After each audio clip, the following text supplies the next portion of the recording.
হয় বাৰিষা আহিলেই টোপনি ধৰে নৈপৰীয়া ৰাইজৰ। এই মুহূৰ্তত মই আছোঁ গহপুৰৰ লোহিতমুখৰ কৰৈয়াটিত। কেমেৰা সহযোগী নিবিড় আছে ব্ৰহ্মপুত্ৰৰ গৰাখহনীয়াৰ দৃশ্য দেখুৱাব। এয়া হৈছে গহপুৰৰ কৰৈয়াটিৰ পৰিৱেশ আৰু যিমানেই ব্ৰহ্মপুত্ৰৰ যি জলপৃষ্ঠ সেয়া বাঢ়িবলৈ আৰম্ভ কৰিছে সিমানেই গৰাখহনীয়া ইয়াত বৃদ্ধি পাইছে আৰু এই যি গৰাখহনীয়া সমস্যা কেতিয়া দূৰ হ'ব সেয়া এতিয়া স্থানীয় ৰাইজে আচলতে প্ৰশ্ন উত্থাপন কৰিছে।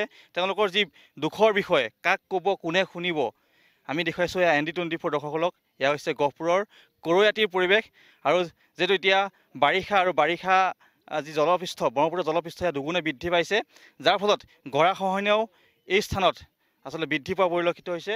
আমি দেখুৱাইছোঁ এয়া গহপুৰৰ লোহিতমুখৰ কৰৈয়াটিৰ পৰিৱেশ আৰু ইয়াৰ স্থানীয় লোকসকলে আচলতে মূৰে কপালে হাত দিয়াৰ এক পৰিৱেশ সৃষ্টি হৈছে, কিয়নো বছৰ বছৰ ধৰি যি এই তেওঁলোকৰ সমস্যা সেই সমস্যা সমাধান হোৱা নাই। আৰু এই মুহূৰ্তত স্থানীয় লোকসকল আছে, কথা চেষ্টা কৰি মই আপোনালোকৰ মাজলৈ অকণমান আহিছোঁ। কওকচোন, ব্ৰহ্মপুত্ৰৰ জলপৃষ্ঠ যিমানে বৃদ্ধি পাইছে আপোনালোকৰ চকুৰ টোপনি সিমানে সৰিছে, কি ক'ব বিচাৰিব? হয়, প্ৰতি বছৰে এইটো এটা মানে জ্বলন্ত সমস্যা আৰু দীৰ্ঘম্যাদী সমস্যা। ইয়াৰ সমাধান আজিলৈকে হোৱা নাই। আমি বিভিন্ন ধৰণে বিভাগীয় কৰ্তৃপক্ষ বা চৰকাৰী পক্ষক আমি আবেদন নিবেদন কৰি আহিছোঁ, প্ৰতিবাদো কৰি আহিছোঁ যে ইয়াৰ এটা স্থায়ী সমাধান হ'ব লাগে আৰু এইটো ৰাইজে বিচাৰে। আৰু প্ৰতি বছৰে আমাৰ কৃষিভূমিয়ে হওক ঘৰ বস্তিয়ে হওক সেইবিলাক জহি কহি সদায় নিয়েই থাকে। গতিকে আগন্তুক এতিয়া আকৌ পানী আহিছে, এতিয়া আকৌ ৰাইজৰ মনত চিন্তা আহি গ'ল আৰু এতিয়া এইবাৰ বা কিমান দূৰলৈকে খুৱাই নিয়ে তাৰো কোনো ঠিকনা নাই।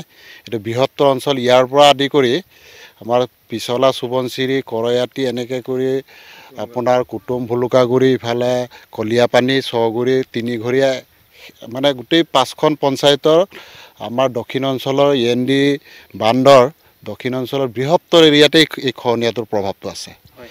এইবাৰ কিমান খহাইছে, কিমান মাটি খহাই এতিয়ালৈকেতো বহুত এইটো মানে কৈ শেষ কৰিব নোৱাৰি। সেইকাৰণে আমি এই সন্মুখত মানে আমি আমগুৰি বা এই সোৱণশিৰি এই সন্মুখত বা আমি থিয় হৈ থকা এই অংশত যদি আমি বিজ্ঞানসন্মতভাৱে জিঅ' বেগৰ ব্যৱস্থা কৰি যদি নিয়ন্ত্ৰণ কৰোঁ তেতিয়াহ'লে পশ্চিম অংশটো বহু ক্ষেত্ৰত সকাহ পাব। নিশ্চয়, মই কেমেৰা সহযোগী পুনৰ পৰিৱেশটো দেখাব অনুযায়ীছোঁ আৰু মই পুনৰ কৈছোঁ বাৰিষাৰ যি জলপৃষ্ঠ ব্ৰহ্মপুত্ৰৰ জলপৃষ্ঠ যিমানে বৃদ্ধি পাইছে সিমানে এই যি গৰাখহনীয়া এই গৰাখহনীয়া সমস্যা বৃদ্ধি পাইছে আৰু তেওঁলোকৰ যি এই সমস্যা বছৰ বছৰ ধৰি হৈ আছে, কিন্তু আজিলৈকে এই যি সমস্যা এই সমস্যাৰ কিন্তু এক সমাধান সূত্ৰ কোনেও উলিয়াব পৰা নাই।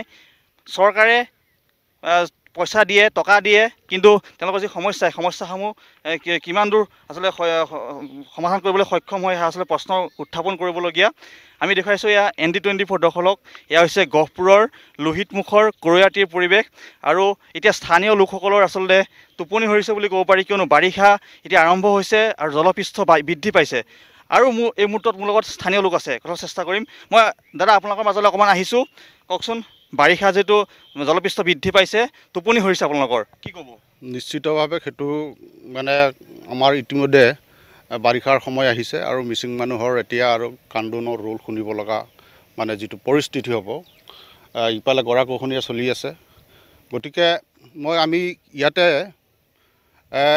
অসম চৰকাৰক আমি জলসম্পদ বিভাগক আমি দাবী জনাওঁ, বিশেষকৈ গহপুৰৰ দক্ষিণাঞ্চলৰ ব্ৰহ্মপুত্ৰ নদীৰ চৰ অঞ্চলত বসবাস কৰি থকা মিচিং জনগোষ্ঠীসকল যি ধৰণে দুৰ্ভোগ বছৰ ধৰি ইয়াত বসবাস কৰি আছিলে। গতিকে ইতিমধ্যে 5 কিলোমিটাৰ 15 কিলোমিটাৰ ইতিমধ্যে কহাই তেওঁলোকৰ কৃষিভূমিত তেওঁলোকৰ বাসভূমিত ইতিমধ্যে কহাই নিলে। গতিকে অৱশিষ্ট যিটো অংশ আছে সেইটো এটা ৰক্ষণাবেক্ষণৰ কাৰণে এটা বৈজ্ঞানিকসন্মত এটা পৰিকল্পনা কৰি বৃহৎ এটা গৰাখহনীয়া ডাক চাপৰিৰ পৰা আৰম্ভ কৰি বাৰুলে চাপৰিলৈকে এটা বৃহৎ জনসংখ্যা ইয়াত আছে। গতিকে ইয়াৰ কাৰণে এটা বৈজ্ঞানিকসন্মত এটা পৰিকল্পনা কৰি মানে স্থায়ী গৰাখহনীয়া ব্ৰহ্মপুত্ৰ খহনীয়াৰ প্ৰতিৰোধ কৰিবৰ কাৰণে আমি দাবী জনাম। নিশ্চয়, আৰু এয়া হৈছে নৈপৰীয়া ৰাইজৰ মনৰ অনুভৱ। আৰু প্ৰতি বছৰে এই যি খহনীয়া এই খহনীয়া দুগুণে বৃদ্ধি পাইছে। হাজাৰ হাজাৰ বিঘা মাটি আচলতে নৈৰ বুকুত জাহ গৈছে। আমি ইয়াৰ পৰা অনুৰোধ জনাইছোঁ অতি শীঘ্ৰে এই যি সমস্যা এই সমস্যাৰ স্থায়ী সমাধান কৰক বৰ্তমানৰ চৰকাৰখনে।